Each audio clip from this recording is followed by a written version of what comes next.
السلام عليكم، ازيكم يا حبايبي؟ عاملين ايه؟ النهارده هنعمل مع بعض فيديو بسيط، وهو هوريكم البطاطس المحمره تبقى مقرمشه ازاي. الاول جبنا البطاطس وقطعتها، وبص الصباع مش رفيع، الصباع بصوا عامل ازاي. انا عايزه كل الصوابع بالطريقه دي كده، ماشي اهو، مفيش صباع رفيع، كلها كده بالطريقه دي، وهوريكم شكلها عامل ازاي بعد ما هتتحمر. بس هنحط عليه ايه عشان القرمشه؟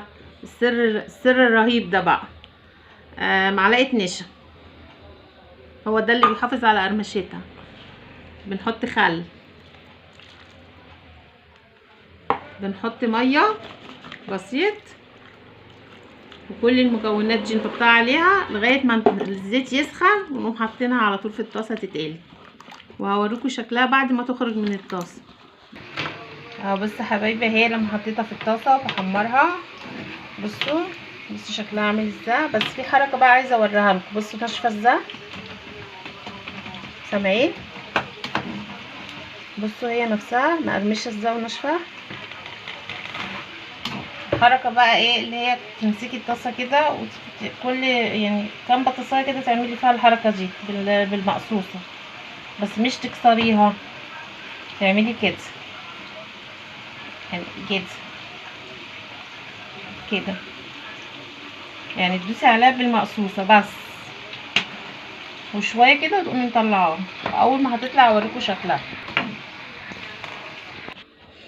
اهو يا حبايبي. شكلها بعد ما اتحمرت، بص شكلها جميل ازاي، صلوا على النبي يا حبايبي.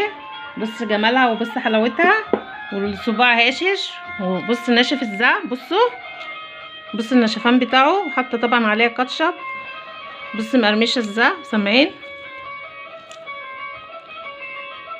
ورحمه الله وبركاته. من اول ايه، وعايزه بقى اعرف رايكم اذا كانت عجبتكم ولا لا، وشكلها بس هي طعمها حكايه يعني بصراحه، وناشفه وجميله. بص خروشتها، بص ناشفه ازاي. والف هنا والشفا، والسلام عليكم ورحمه الله وبركاته.